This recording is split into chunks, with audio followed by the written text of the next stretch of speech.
The CEO who forgot his password. To happiness, he once ran a billion-dollar company. Thousands worked for him. Millions admired him. But one morning, he couldn't remember his password. Not the one for his laptop. The one for his life. The password that used to unlock his joy, his peace, his purpose. He tried every word he knew. Success, money, power. None of them worked. That morning, he realized, somewhere between building his empire and losing his family, he had locked himself out of happiness. Fade in cinematic title card. The CEO who forgot his password. To happiness. Every morning, Aaron walked through a city built of glass. Glass towers, glass offices, glass promises. Everything looked transparent. But everyone was hiding something. He used to love mornings. The smell of ambition, the hum of phones, the sound of his own name whispered with respect. But lately, the glass felt heavier. The reflection staring back at him looked less like a leader, and more like a stranger wearing his success. He wasn't tired of working. He was tired of pretending it was still worth it. His company was called Virion, the kind of name people said like a prophecy. Tech startups lined up to partner. Investors waited months for meetings. But in that boardroom, with all eyes on him, Aaron couldn't hear a single word. His CFO was talking about growth. His lawyer mentioned taxes. But all Aaron heard was a voice from a voicemail. "Dad, are you coming to my match today?" He never did. He missed that game. And 1,000 moments just like it. That night, he stayed at the office long after everyone left. Monitors glowed like ghosts. Profits rose. Emotions faded. He opened a drawer and found an old photo. His wife and son at the beach. They were smiling. He couldn't remember when that photo was taken. He closed the drawer, opened his laptop. The login screen blinked. Enter password. He typed his usual first million 2011, then paused. He erased it and typed something new. Just be happy. Days passed. Weeks blurred together. Meetings, flights, deadlines. But the emptiness never left. Every night he'd open that same laptop and stare at the word "just be happy," a password that felt like a question. He wondered when those words became ironic. One morning, his assistant joked, "Sir, how do you remember all your passwords?" He smiled. Every one of them is a milestone. First million 2011, new office 2014, dream house 2018. Each one proof of progress and evidence of what he lost along the way. Then one day, he tried to log into his old computer, the one from the early startup days. The password hint appeared.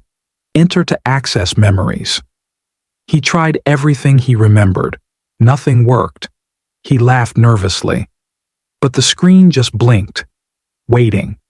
Then came the storm. The market crashed. The deal of the decade turned into dust overnight. In 48 hours, Aaron lost $120 million. And every person who used to call him sir.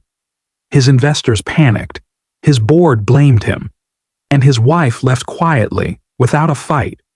She only left a note, greater than, "You kept unlocking the world, but you forgot how to unlock yourself." That night, for the first time in years, Aaron didn't check his phone. He didn't open his laptop. He just sat there, in the silence of his empty apartment, and whispered, "After this deal, maybe I'll rest." But there were no more deals left, only debts, and memories that refused to log out. Months passed. The newspapers stopped mentioning him. The world moved on. He sold the penthouse. He moved into a smaller apartment. No interviews, no board meetings, just him. And the echo of applause that used to be real.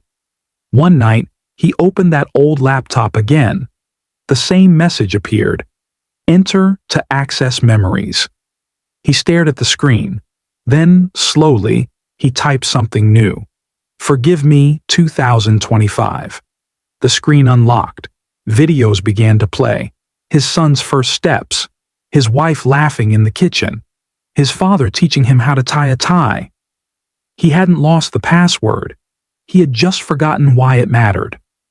Years later, he walked into a local community center, not as a CEO, but as a volunteer. He started mentoring young entrepreneurs, teaching them not how to make money, but how not to lose themselves while doing it. One student asked him, "Sir, what's the best investment you ever made?" Aaron smiled. "Greater than the one I made too late, in myself."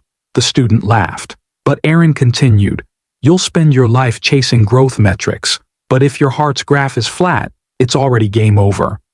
Today, Aaron runs a small foundation, not for profit, but for peace. He funds therapy for burnt-out professionals, scholarships for kids who lose.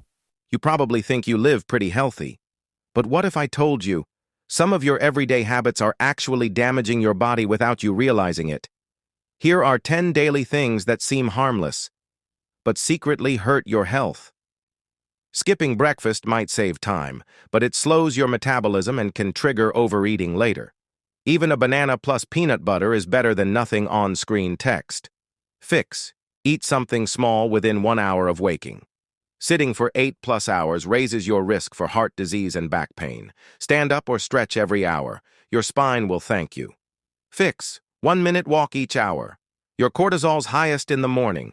Hitting it with caffeine right away can spike stress and acid levels. Drink water first, coffee 60 minutes later. Hydrate, caffeinate. Blue light tricks your brain into thinking it's daytime.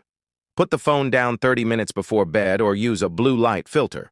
Dehydration causes fatigue and brain fog. Aim for roughly half your body weight in ounces of water per day. Volume over 60% can damage hearing permanently.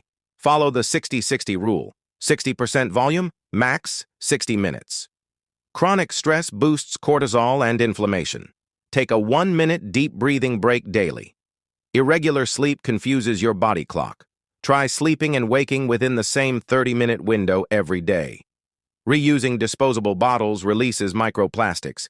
Switch to stainless steel or glass. Bad posture compresses your lungs and strains your spine. Straighten up. Shoulders back, chin neutral. So, how many of these are you guilty of? Start by fixing just one today. Small steps lead to big change. Hit like if you learned something new and subscribe for more quick health tips. On-screen text: like, subscribe, comment your worst habit.